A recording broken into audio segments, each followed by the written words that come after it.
And a mother who can afford to spend this amount and isn't ashamed to admit it is author Sarah Burge. Now, she's planning to spend up to £6,000 each on her 3 daughters. We've also got journalist Liz Fraser. She spends a fraction of that on her kids, and she says Sarah's setting her daughters up for a life of high expectations and a big fall. I wonder, could we meet in the middle, ladies, somewhere? 6,000. That is an extraordinary amount, Sarah. £6,000 each. Call me Santa Mama, because I'm coming down that chimney and I am going to give my children as much as possible. And I presume you can afford to do that. Well, yes, obviously. Yeah. Well, we say obviously. We see lots of people can't afford. Lots of people have get in debt doing an addiction. A lot of people to do. A lot of people do get in debt. But from your point of view, you're clear. To you, that's okay. That money, that sort of money's all right. Yeah, no, I've just come back from Russia, and I brought some really expensive gifts and plastic surgery vouchers, of course. Liz, from your point of view, if she can afford it, it's all relative, isn't it? Everything is relative, of course. If everyone has their own budget and everyone spends what feels right to them, and I'm not going to sit here telling anyone what they should or shouldn't spend on their children. And in fact, the lady who was on benefits, that was a very interesting story, because then that comes down to whether that's money that is yours to do that with. I feel that we're in a culture now where so many people are at level 10 already. Do you know what I mean? If you're giving so much at Christmas, you're at 10. These children, it's the old spinal tap thing. What, you're going to go to 11? How can you improve on that? And I mean, £100 is really rather mean. I hope my children aren't watching. So you would spend no more than £100 on each of your children. To me, actually, the number, it's not the number. I haven't added. I was asked to add it up for this programme. I would never normally have thought about it. To me, it's something to do with just keeping things kind of simple so that I can treat them, because I wouldn't know how to treat someone if I'm already treating them with things which I would consider to be incredibly lavish. But you say that you make the expectations are high, but if you're only doing that at Christmas, you know, I do indulge my son at Christmas, but I don't do that all year, so he kind of knows at Christmas time, and I would save up for that. Together at Christmas, sort of, it's the one time where you can really splash out. And you sound a bit of a humbug. Oh, I am. I'm a terrible. Oh no, I'm well known in my family as the bar humbug mother. No, I think it's something to do with if we're talking sort of the child psychology side of things, it's a little bit to do with equating having things with happiness. So I'm afraid I do. Well, I do, of course, we go mad. There's at least one Satsuma in each stocking, and some nuts too. It's wild. But it does make you happy when you're a child and you wake up and there's lots of lovely toys that you wanted. Yeah. It does, of course, it makes you happy. Yeah, but there are lots of lovely toys. So I remember my Scottish upbringing. I remember getting a notepad, a pencil, and a rubber when I was about 10 for Christmas. This was the most exciting. I was God, so happy. how awful for you! You're so happy. I was so happy because I didn't expect the pencil and the pen. This was like, what's going on here? And I like that. I really do like that. Were you afraid to actually blemish the notepad? I didn't touch it, Eamon. I didn't touch it for ages. But, you know, Sarah, I think, you know, your children will wake up on Christmas Day and have the best time. I know, it's like Santa's grotto in my house. I mean, they walk into this wonderland of amazing gifts. What happens when they can't maintain that? Because that's the thing. So if your children are used to it... They can't give to their children, they can't do that. You know, They're something going has into a happened tough to you. world. How do they maintain... Well, hopefully they will be able to. I mean, why would they be able to? Well, because, well, they'll hopefully be professional children. You know, they're already professional and sort of in their adulthood. You don't think you're building them up for a fall?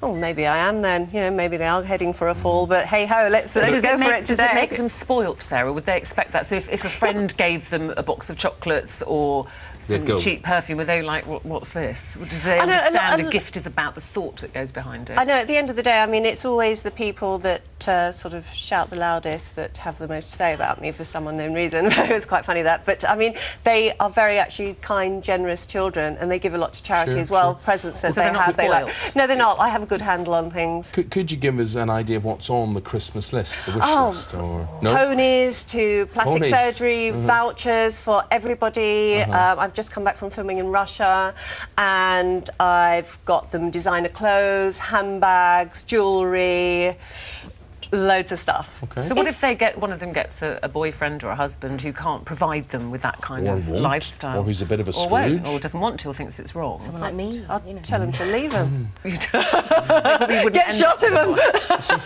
funny, you did hit upon a word there. Although Sarah may be overly indulgent, there are other people who go the other way. and who are just mean. And they Oh, don't like I wouldn't be spending. against No. It's obvious from your point of view. The thought is very, very important for you, and the atmosphere is very important for you. But what about someone who's got the opposite problem of what Sarah has? I mean, it's equally as bad, isn't it? Oh, I'd say so. But you know me, I'm little miss sort of, compromise and, common sense, basically. So, yes, but as you said right at the beginning, is to do with means. So if you have the means, there's absolutely no reason why you shouldn't. But we don't know what's around the corner, and we don't know if we start giving our children all of this stuff, this amazing stuff, it will come as quite a knock if at some point they can't, because as you're saying... Do you not feel pressure? Want to be your child. Do you not feel pressure from your children because they're, when they're at school, they go, everyone's got a tablet and everyone's got a phone. You know what, though? Also, for me, it's kind of distasteful, particularly at the moment, because a part of my role as a parent, I think, is to teach my children about the society that they're living in. And we know that right now, many people watching right now, people working in the studio, we are feeling it. A lot of people are feeling the pinch, and so I do feel partly a responsibility as a parent to say to my children, in tough times, actually, we do just hold back. You don't need this stuff. No, I do agree with you there. I couldn't spend as much as what I normally would. What would you normally I'd like to come round on a normal Christmas. What would you normally spend? Well, no, I mean, with the economic climate as it is, I've had to cut back as well. So. Wow. Cut back to £6,000. Yeah, I know. But the pressure on a lot of families, middle-income families, less than middle income, when a child wants 2 computer games, that's £100. Yeah. Just for 2 computer games. You do not need to buy 2 computer No, games. and the actual discs. I'm talking about the games. I'm not talking about the console. Machine. Do you know what, though? The Girl Guiding Association did a survey about 3 years ago, and they interviewed girls, obviously, between about 10 and 17, and they asked about their general happiness and their general well-being. And the results were staggeringly low, how happy they felt. And one of the things that came up time and time again, and does in all of these surveys, is the pressure that young children feel to have things, to own things. I really don't remember that as being such a big thing as a child. Excuse me, but could I also ask you, as a parent, do you feel under pressure as the peer group from other parents as well? I don't at all. No, I don't. I couldn't care less what anyone else thinks, personally. No, I'm very much the same as that. But it's a worrying line to go down, where children are equating having stuff with being happy. It really is, because... Well, let's find out how happy Sarah is, because your children obviously have got everything they want. You've got everything you want. Does that make you blissfully happy? Well, we're all very happy. So, I mean, we have a nice lifestyle and we travel all over and we do things that other people simply only dream about. So we are very happy. But then you've also said you work hard. But we do. I work very, very hard. I don't stop working, so which is a good thing. What do you do? Well, I'm writing another book right now, so and I've just come back from Russia, as I said, filming about plastic surgery. So, I mean, that's in place now to go and get all your surgery done. And we had a heated debate over there as well. Well, I'm sure we'll have a heated debate between this, because it's an interesting subject. Have you got that money? Even if you had the money, would you spend it? I'm sure you've got your views. Let's go into that. No. Before we do, please, I was about to say something. Have you got a view? Yes, I have a view. Go on, then. When I was a youngster, I even remember then, in the 70s, my father would say to my mum about us, they get too flaming much, that's what's wrong with them. Every generation, but... Yeah, a Satsuma, you can't go wrong with a Satsuma. I would say my son has too much, but it doesn't stop me buying it for him. That's a whole other sickness that we've got to talk about people who can't stop buying. I've already got one. Matt, what have you got to say on this?